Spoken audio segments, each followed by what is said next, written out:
It seemed like a great idea. The world's largest oil-producing company pumping millions of barrels a day to become the world's largest ever traded stock. أرامكو ما في شك أنها جزء من المفاتيح الرئيسية لهذه الرؤية ولنهضة الاقتصاد ونهضة المملكة العربية السعودية.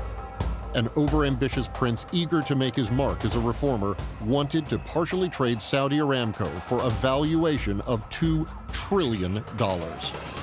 But the venture failed to get off the ground, and the prince's Vision 2030 now seems blurry. Saudi Aramco is almost like the basis of politics in Saudi Arabia. They are always intrinsically tied. Everybody in Saudi Arabia in one way or another is a beneficiary of Saudi Aramco. A strong Saudi Arabia needs a strong Aramco, and vice versa as well. The history of Saudi Aramco is the history of Saudi Arabia transforming itself from an isolated tribal society into a global presence. Get it right, you reap a windfall. Get it wrong, and the risk is huge. The whole Saudi economy was at stake. There's always a balance between how that you face the risk and to adopt with a new paradigm in the world. They run the risk of being toppled. The royal family could be running for the hills.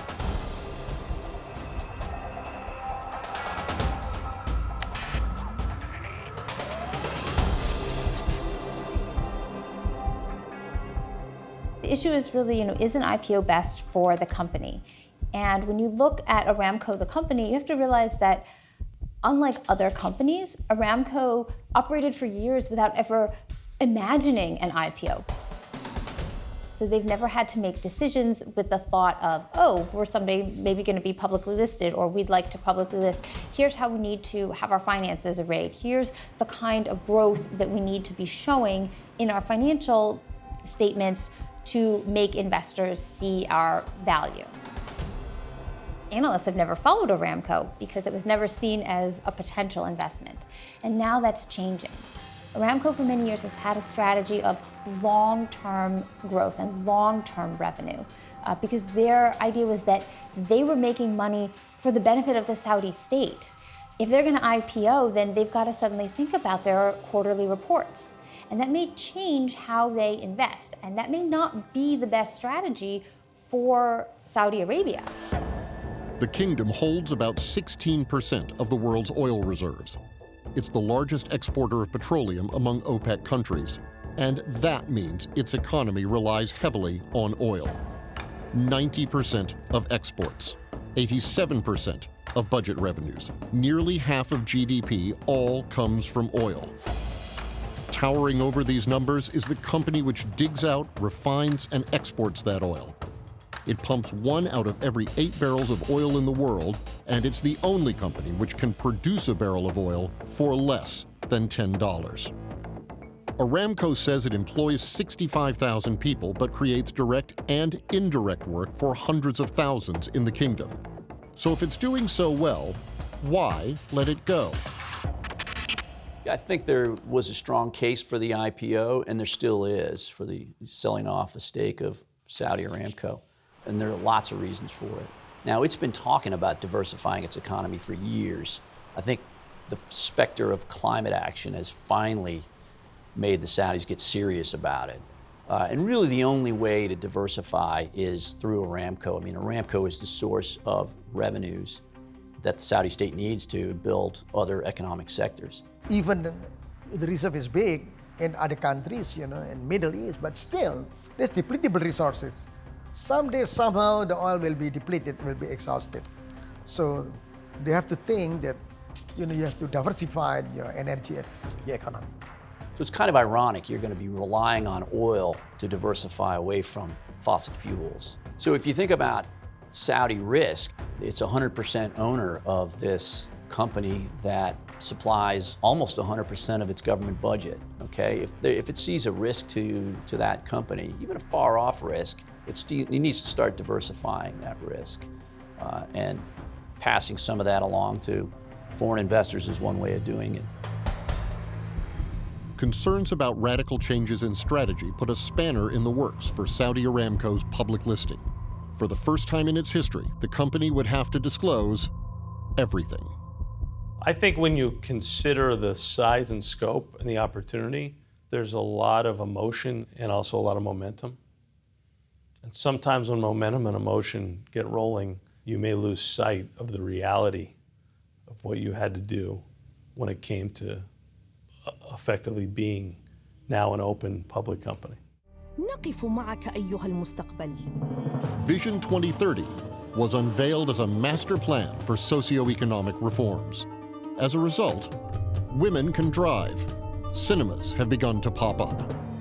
Mohammed bin Salman's aim was to reorient the Saudi economy away from oil and reassure investors that Saudi Arabia is stable and progressive. A lot has changed since the prince's international public relations drive.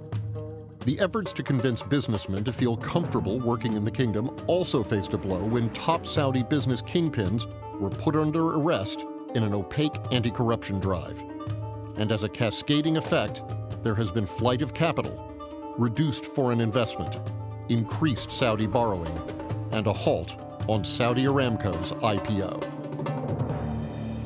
The increase in internal repression inside the kingdom, locking up of folks inside the Ritz-Carlton. A lot of those were, heads of family businesses or large companies or big conglomerates. That gives foreign investors pause. The murder of one journalist has washed away the veneer of change and quashed investor confidence. I'm not asking for democracy. I'm asking for people to be allowed to speak. I'm asking for the minimum. Can the interest of a stakeholder ever get priority over the kingdom? The privatization process would mean Saudi oil reserves will be up for scrutiny, and Aramco's finances will be in the public eye. You go from running a business where you have endless resources and no oversight to one day having to register your company with the exchange and having to disclose every single number the company's had over the last 5 to 10 years. Every piece of CapEx, every decision that's been made, every partnership, every single thing you've done is now in the public purview. Once that we move to the public control, the state companies, I think that's begun by the transparency, because the company is not only belong to the state, to the government, but belongs also to the public. If you're a private company that's run so well, it's painful because you have to answer a lot of questions, but not nearly as painful as after you take people's money. Those Saudi economists who dared to raise concerns about the prince's ambitious 2030 plans are in jail. لا يمكن أن تصل قيمة أرامكو إلى 2 أو 3 تريليون دولار إلا إذا كانت كل إيرادات النفط ستذهب لهذه الشركة. A day before the Khashoggi murder, prominent economist Issam al-Zamal was indicted on terrorism-related charges.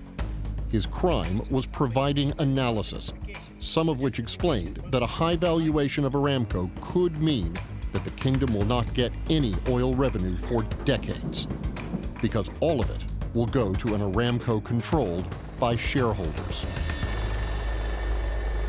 In the beginning stages, you haven't taken anyone's money, presume. You're just disclosing to the exchanges, here's how we run our business, here's why you should be comfortable listing us. You then go out to raise capital. And once you're taking someone else's money, they own those shares. And you're a company for the people, by the people. You're not a company for the management or the kingdom. And the transition's massive. That changeover from state control to a public listing, which began in 2017, is now shelved for years to come. Key Aramco executives have also left or been moved. So that process for a company like this, probably a year and a half. It's not like a tech startup where you have a slide presentation and some hope. You have a business that changes global markets for decades and decades. So it's a process that will be expansive, it will be intrusive, and it will be transformative. Saudi Aramco places the kingdom's reserves at 261 billion barrels of oil. But that magic number, with no real third-party audit, has remained more or less constant for nearly 30 years.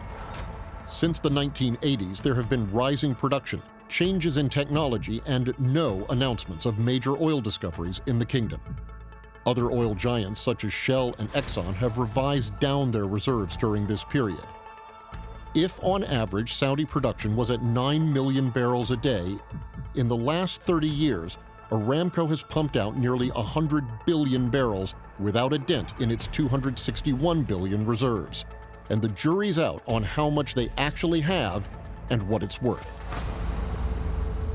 Looking at their reserves figure is, if you look too closely at it, you start to wonder how it can stay roughly constant from year to year when they're producing and exporting so much oil every year. Disclosure of the reserves is a top secret in Saudi Arabia. And I think this is a significant concern on the part of Aramco executives.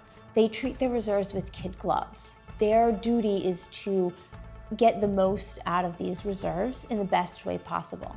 The reserve confidence will only be consistent with third parties verifying the information. It's got to be done through a regulatory fashion that everyone's comfortable with. It can't just be something a company says and hopes is the case. You've got to verify. Whatever other qualities God may have given the Saudis, he gave them a lot of wealth in the ground. And that's not going to go away. So one might quibble over the reserves, but the Saudis have the ability to do fracking, and they haven't even started, basically. But would that possibility of higher reserves be enough for investors to finance Aramco's IPO?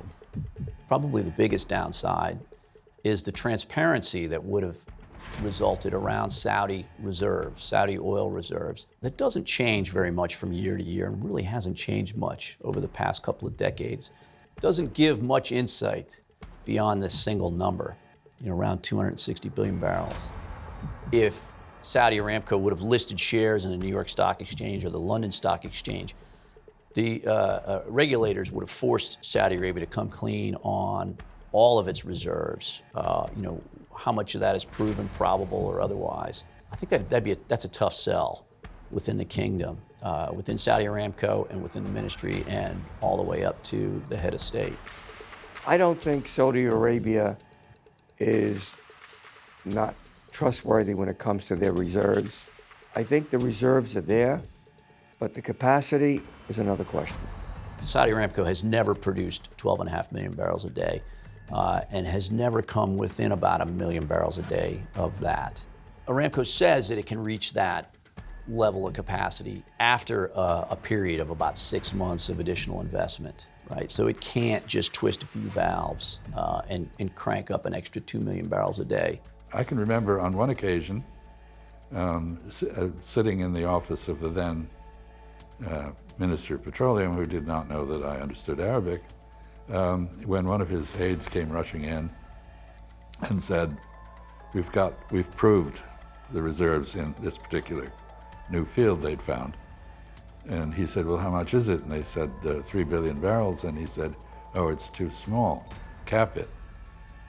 Well, that's twice the Alaska reserve.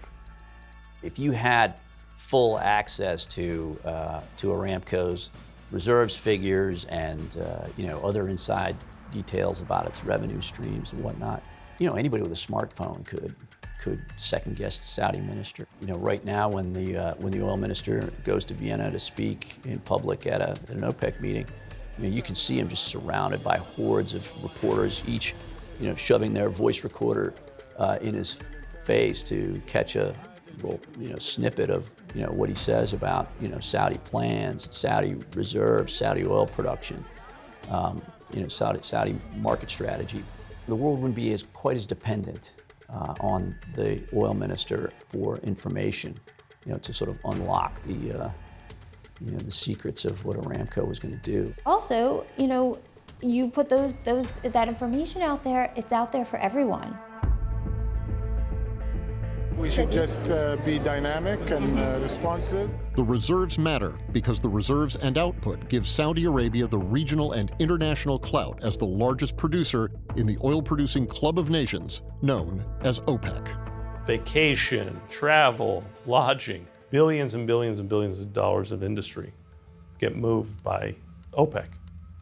And OPEC being a Saudi-driven organization, they have to be meticulous. The company is so good at what it does that also brings its leaders a certain amount of political clout when it comes to OPEC and when it comes to other dealings with other countries. OPEC is not a cartel. We really want to stabilize the oil price to some extent. The unity of OPEC, I think, is still important to how then we can bring together the stabilize of the price. But it's not the price that benefit only the producer. It's the price that also benefit the producer and consumer. The history of OPEC, we're an economic organization focused on fundamentals, focused on addressing the global market's needs for reliable supplies of petroleum. Saudi Arabia is the keystone in OPEC. It is the big dog. It's the ringleader, if you will, within OPEC. OPEC members maintain a little bit here and there. None has more than 1 million barrels per day of spare oil production capacity that I know of. It maintains that kind of level of spare capacity as a policy. Saudi Arabia and Saudi Aramco typically maintain 1 million, 2 million barrels a day of oil production capacity that they don't use, okay?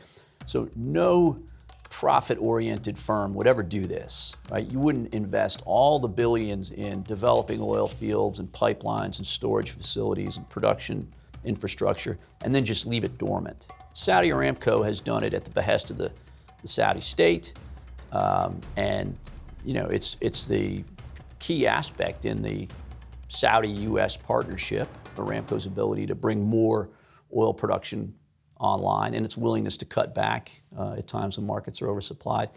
It's kind of the crux of the U.S. and Saudi strategic partnership. Saudi Arabia, if we broke with them, I think your oil prices would go through the roof. I've kept them down. They've helped me keep them down. Right now we have low oil prices, or relatively. I'd like to see it go down even lower. Billions of dollars are traded at the world's largest stock exchange. It's business as usual on Wall Street, but like other exchanges around the world, it also tried to sway Saudi Aramco to list in New York.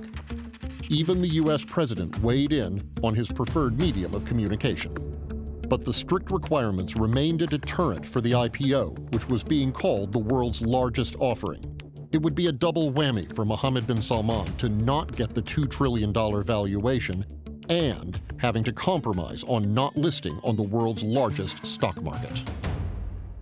You're the world's largest oil producer and you don't list in the world's largest stock exchange, that definitely says something. And it definitely limits your access to capital. New York is terribly complicated by virtue of the 9/11 hangover. So I thought from the beginning it was quite, it was a nice thing to dangle before the Americans, but it was probably not going to come to us.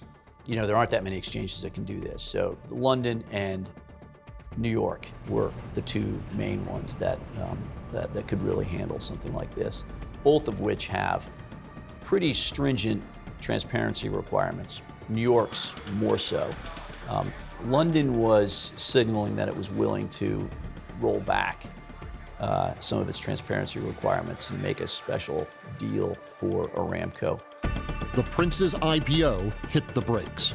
From a lofty $2 trillion valuation to uncertainty about the size of Saudi reserves. From litigation risks to stringent requirements from stock exchanges. The reality was different from the political statements. Well, I think the $2 trillion number was significant for Saudis, but not significant for the rest of the market. You're talking about a business that dwarfs almost every business in the S&P 500. I would say $2 trillion is a high valuation. It's not unachievable. When you look at what the size of it is, whether it's $1 trillion, $1.5 trillion, or $2 trillion, the scale is all relative. It's massive. And so if you have a business that's earning $200, $300, $400 billion a year, there's a multiple put on that.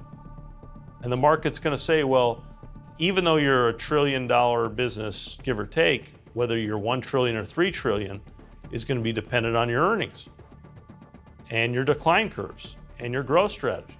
What type of growth percentage can I put on your business? It's a huge number. There's no question about it.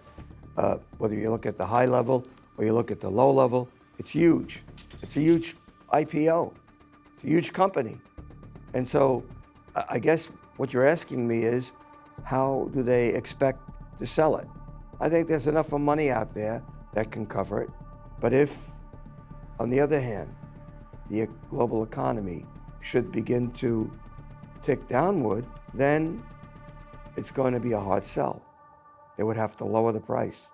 Putting a line in the sand is strong and smart from your own perspective, but the market's going to determine what they feel comfortably about buying your stock at.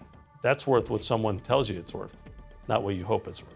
So when Mohammed bin Salman announced the Aramco IPO, and he basically said, we're looking for a valuation of $2 trillion. And that's the largest valuation of all time for any company. And that's a valuation for the whole company. They were never talking about selling any more than 5%. So it seems like they're looking to raise $100 billion, which is a large amount, but not that much. So, but the question is really, is Aramco valued at $2 trillion? What are their oil reserves valued at, which is really tends to be the bulk of what makes up an oil company valuation. Now, Aramco also has a lot of other assets around the world, not upstream oil assets, but they own shares in refineries in China, in South Korea. They own oil storage facilities in Japan. They own the largest oil refinery in the United States. And they also have a lot of research and development things going on. They've also got petrochemical and oil refineries in Saudi Arabia. So the company is worth more than what they dig out of the ground and sell. But does that get us to $2 trillion? The answer also depends on what the price of oil is at the time of the IPO. And when they announced the IPO, we were in the midst of a period of very low oil prices. So you could see how it would be very hard to reach a $2 trillion valuation in, say, 2017, when the price of oil was, $50 or $55 a barrel. It's an indirect evaluation of the Saudi economy, which is reliant on Aramco. So it's not just a company with a proposed $2 trillion price tag. There's a major problem with valuing the company. What is it that's being offered? Some slice of the overall company, I guess, but no direct ownership of any part of it. How much are the reserves after all? Are they understated or overstated? What level of efficiency does Saudi Aramco have in comparison with other oil companies? Where is the future market? Mohammed bin Salman's vision was to take the money from the IPO to revamp the Saudi Public Investment Fund, which would play a leading role in developing non-oil industries. But that fund has already started borrowing money instead of stacking up oil revenues. The tens of billions expected from Aramco never arrived, and global banks provided their first ever loan of $11 billion. The IPO, it seems to be, from what people say, was designed to generate cash for the Public Investment Fund of Saudi Arabia, which is designed to make investments for the future, not to use for the Saudi budget, not to use for those kind of projects, but really a sovereign wealth fund to rely on, when oil is no longer an important commodity. Here you have a company which has been deliberately non-transparent. It's not listed on any market. It has no shareholders other than the kingdom itself to which to report. Saudi Arabia is not a notably free press environment, and it is not a democracy, and accountability is uncertain.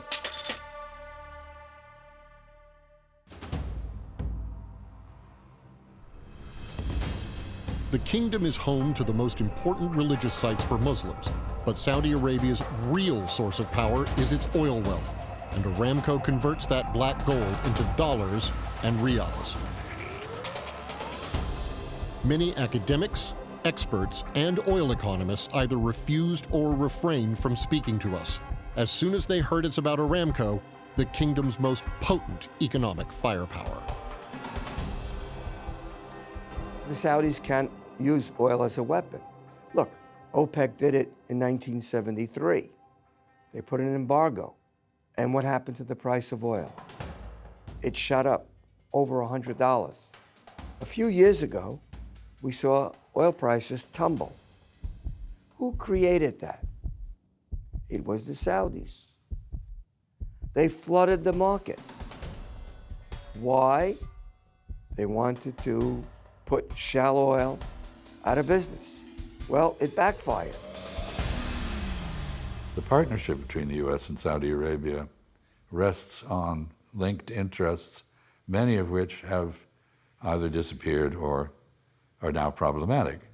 The basic bargain of preferred access to energy in return for security protection. But the United States is now the swing producer internationally for oil, given fracking. And we're an energy exporter, not dependent on the Gulf. The support that the Saudis provided by making American foreign policy halal, acceptable to Muslims. Now the Muslim world is so divided and the United States is so Islamophobic that that bargain is gone. Saudi Arabia also controls a vast media empire.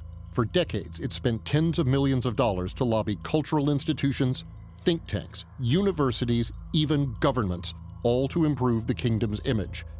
That's jumped from $10 million spent in 2016 to more than $27 million today, used to fuel a sophisticated Saudi influence machine. That money shapes policy and perceptions, and it also covers up criticism of the kingdom. Much of this was revealed in 2015 when WikiLeaks published thousands of cable exchanges between Saudi diplomats posted abroad and the foreign ministry.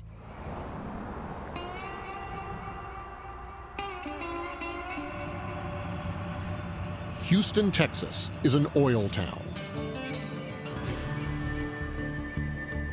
It's a testament to Saudi soft power and how big Saudi money is securely invested in the U.S. regardless of what Saudi Arabia is accused of.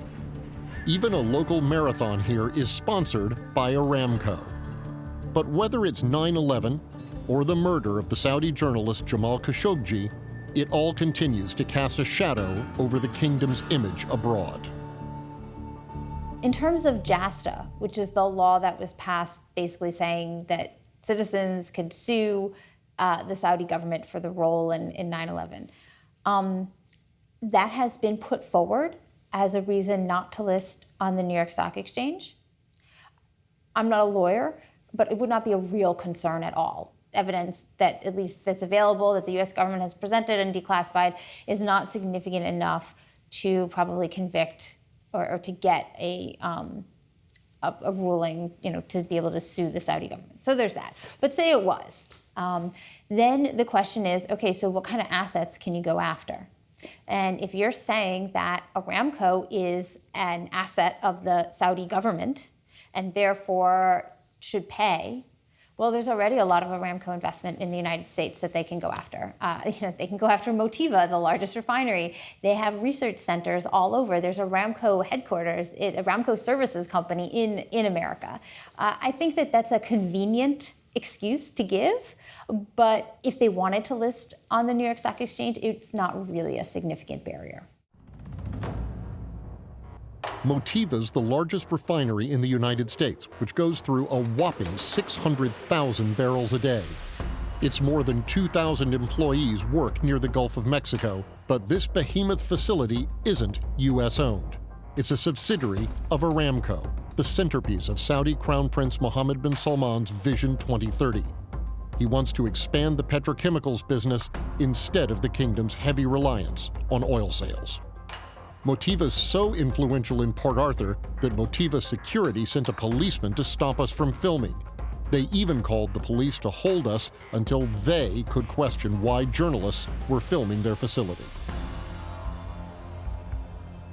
Despite tight control over media and any opinion which doesn't fall in line with that of the kingdom, efforts to privatize have been a hard sell at home.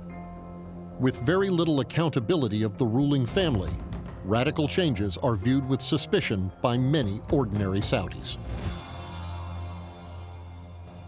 One of the major objections by people in the kingdom was their fear that the money would go into the pockets of the royal family rather than be used in a transparent way to provide government services to the people.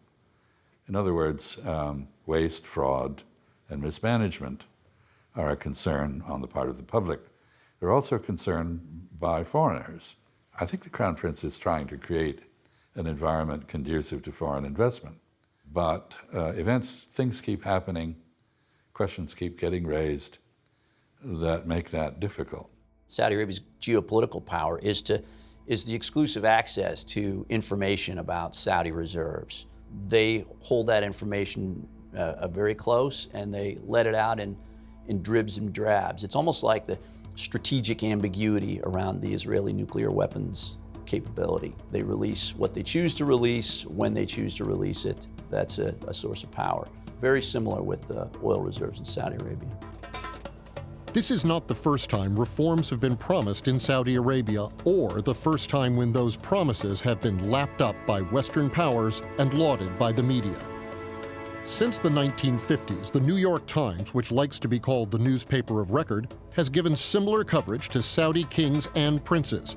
The media has given them titles such as trailblazers and reformers, similar to the current Crown Prince. Even the glitzy 2030 roadmap hints at old promises. Well, the vision itself is hardly new. This was largely drawn up, I gather, by consultants, McKinsey in particular. And they were able to do that quickly because the Ministry of Planning in Saudi Arabia had all these ideas there to be gathered up. So the vision isn't new. The drive for change in the kingdom, transformative drive, is also not new. In many ways, Mohammed bin Salman resembles his grandfather, Abdulaziz Al Saud. Different methods. Abdulaziz united the kingdom with tribal marriages, a bewildering number of marriages and divorces that brought different groups in the society into his family. He conducted a war in the Saudi south, Najran, Jizan, Asir, which took land from Yemen and made it definitively part of Saudi Arabia. He suppressed religious uprisings. There are many similarities, one could say, and it worked. Whether the current drive will work or not is unknown. It's certainly not the first time claims of reform have been made in Saudi Arabia. For example, King Faisal, when he became king, he made a lot of very important changes and reforms in Saudi Arabia that before that the government had been spending very recklessly and carelessly under his brother, King Saud. It was reported, actually, that he would carry around in his pocket the budget. And whenever he would see a minister, say in the halls or something, he would question them and he would say, how are you spending this money? What are you doing with it? So this is not the first time that reforms have been tried. Probably every previous king in Saudi Arabia has announced it to some extent. And there have been, one of the key aspects, I think, that a lot of the reform plans always include are mega projects. And in my mind, those mega projects never really pan out. And so that's always something to be wary of. We can hold up the Aramco IPO as the key example of that, but there were lots of other privatizations that would have really helped kind of move Saudi Arabia's economy from very statist-based to a much more diverse and vibrant private economy. So, for example, they wanted to sell parts of Saudi Airlines, of different national companies, and it really almost seems like the reverse is happening, that the state is actually more involved in the economy as opposed to less involved. And that, I think, is probably not a good sign for developing a diverse and vibrant private economy. But at the same time, there are shifts in cultural and social expectations that have to occur in Saudi Arabia. And so those changes, I think setting a year of 2030 was probably very ambitious. I think the Saudis realize that the time has come, that they must change the way they run the economy, the way they do business. Otherwise, look what happened with Iraq. Look what happened with Iran. Look what happened with Libya. It's not too far-fetched to think that that can't happen with Saudi Arabia.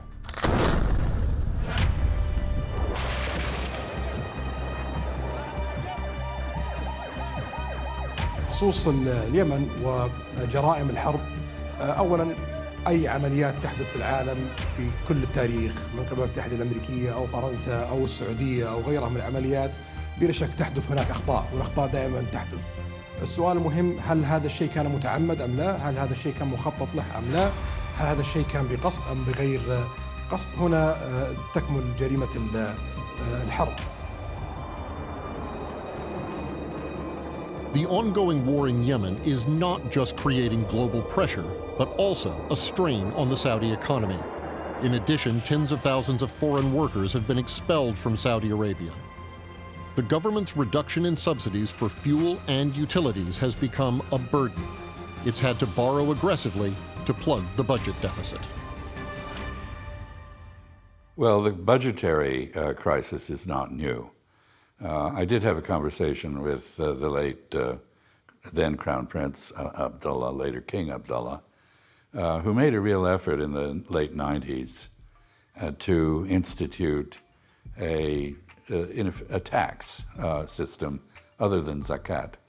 And the conversation went like this. I said to him, you know, I think you have a problem here because, for example, in the United States, if I take a section of desert, let's say part of Nevada, and I either invest my own money or I borrow money from a bank and I build an industrial estate, a park, and a related community, and I don't ask the government for anything, the government still has to come up with all sorts of services: police, education, wastewater management, road maintenance, even if I build the roads initially, and so forth.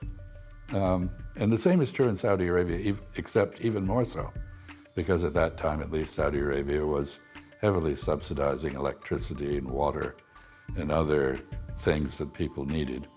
So I said, you know, the difference is that in Nevada, every cent will come back in the form of increased government revenue.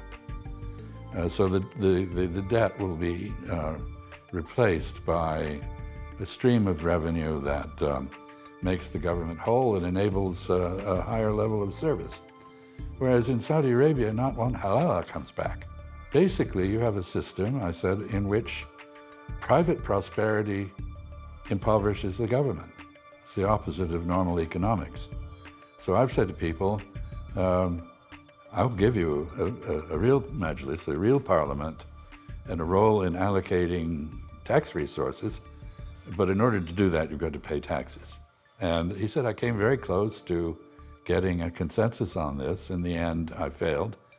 The merchants, particularly in the western province, would not agree. So it's difficult to rationalize a big investment in a country that's already a hard sell for investors anyway, because of, you know, the visa requirements and red tape and, you know, the lifestyle issues in Saudi Arabia. A lot of foreigners. It's not you know, considered a great destination for you know, for second home owners or for you know, foreigners who are looking to move their families and put their kids in the local schools.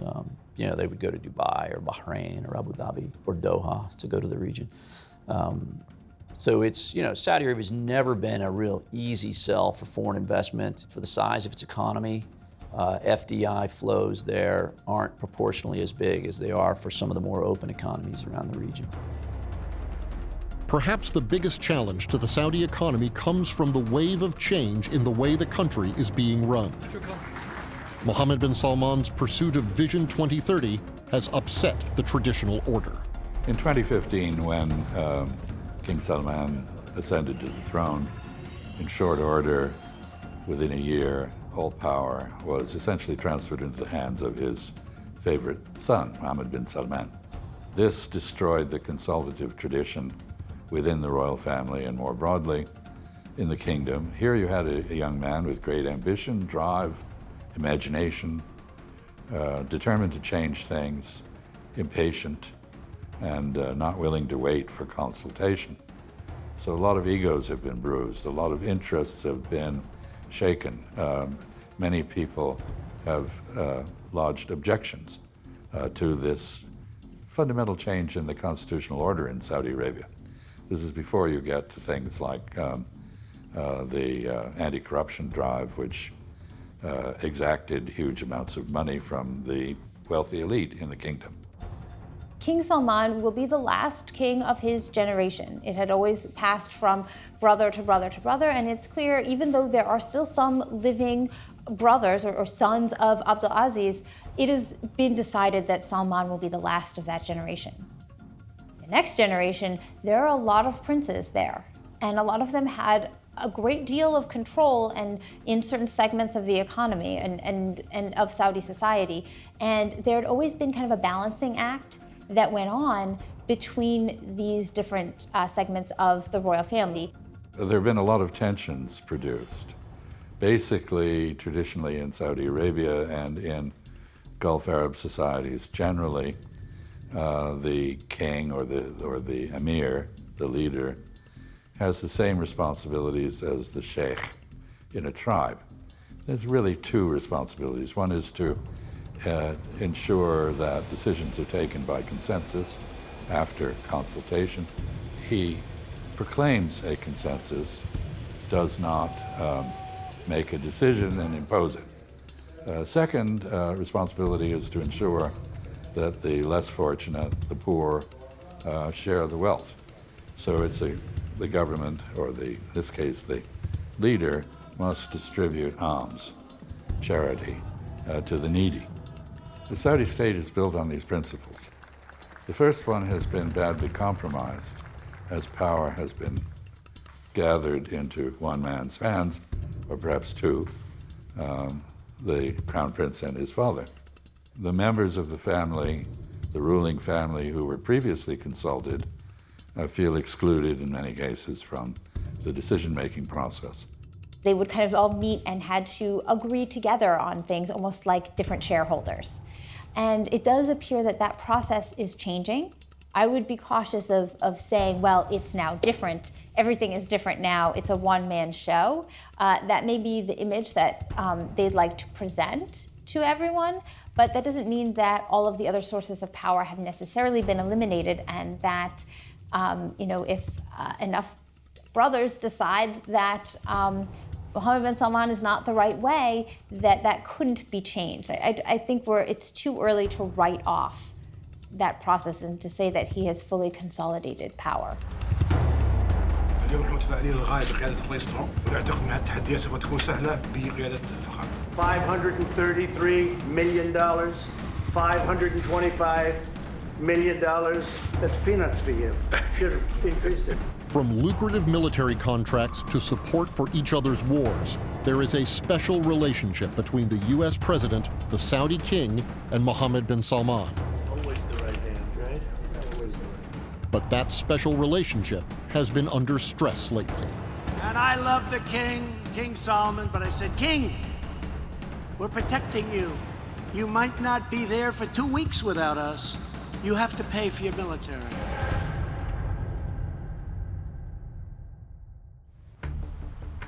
We filmed this during the period when the Saudi government was officially denying that its agents murdered journalist Jamal Khashoggi.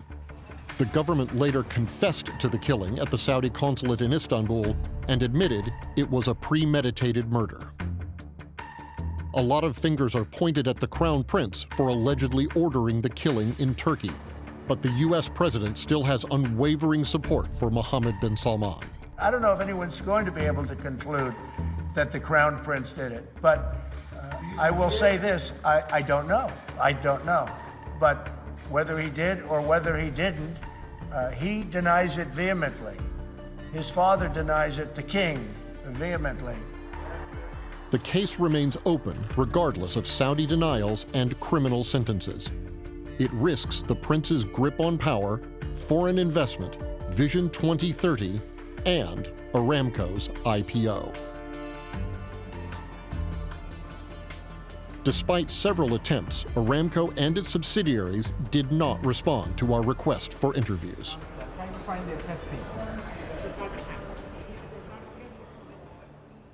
The killing of the Saudi journalist, that has put them in the spotlight. And if they come forward and tell the whole truth of what happened, then that will be a sign that they're really ready for change. If not, they may be faced with harsh economic sanctions. And if that's the case, the market seems to be saying, well, Saudi Arabia's economy is going to fall off a cliff. On the foreign policy front, the kingdom has lurched into a series of adventures, none of which have turned out well. It is stuck with a garrison, along with others from the Gulf Cooperation Council, in Bahrain, where unrest continues and shows no sign of abating. It has become really battered by Syria, which has been a transformative situation in the Middle East. It's brought the Russians back in as the major foreign player, for example. Saudi Arabia's relationships with Turkey have been badly damaged by this. It has seen fit to divide itself from Qatar and conduct a blockade, which again shows no sign of going away, and which essentially divides the Gulf Cooperation Council irreparably. And finally, of course, it is engaged in a war in Yemen with no clear objective that is feasible and no war termination strategy. Saudi Aramco's failure to launch and a young leader's stumble from one crisis to another are directly linked. There is an urgency to rush into things, but also a lack of experience. That is really like planning for the growth of a nation, not the exit of an IPO. And the growth of the nation takes a lot more planning than a couple months. And ultimately, you see they've pulled back, I would guess because they recognize that this is a transformational moment that's going to take a lot more time and energy to get into the realm of the public markets if they ever get comfortable. They may never be comfortable with it. I know there are elements within Saudi society who don't want to see that change, and they feel that this is too much and too soon and too big. And the pushback from the government has been they need to be dragged kicking and screaming into these changes, and that's just the way it's going to be. I see that as a much bigger backlash than even the religious or conservative people, is really unemployment and Saudis not taking jobs, or they've made a big push to get rid of foreign labor in Saudi Arabia. But the problem is that if you're not replacing that with Saudi labor, then you're not going to have an economy. If people aren't taking jobs and unemployment remains high despite there being jobs, then you've got a significant problem. And I see that really as the biggest threat to the changes. They can make all the decrees they want, but if people don't work, if people aren't working and making money, and they don't see that as a valuable part of their lives, then you're not going to pacify people with movie theaters. It's ultimately a function of how fast they want to get to their end goal, which none of us know at the moment. Their industry is obviously oil, but they need to be more open. And that's the key. Saudi Arabia has to make it on its own to an extent it never did. And so far, it seems to be having difficulty. Right now, there's no substitute for oil. So oil's not going to go away in the short term. You know, the writing is on the wall, and the Saudis have read it. The Saudi Crown Prince is adamant that he is the harbinger of change. He may have the desire, but what he can actually achieve remains the big question. أنا أعتقد إن أوروبا الجديدة هي الشرق الأوسط. This was the media-savvy prince's first public appearance 3 weeks after the murder of Jamal Khashoggi, at an event widely referred to as Davos in the desert. مختلفة تماما.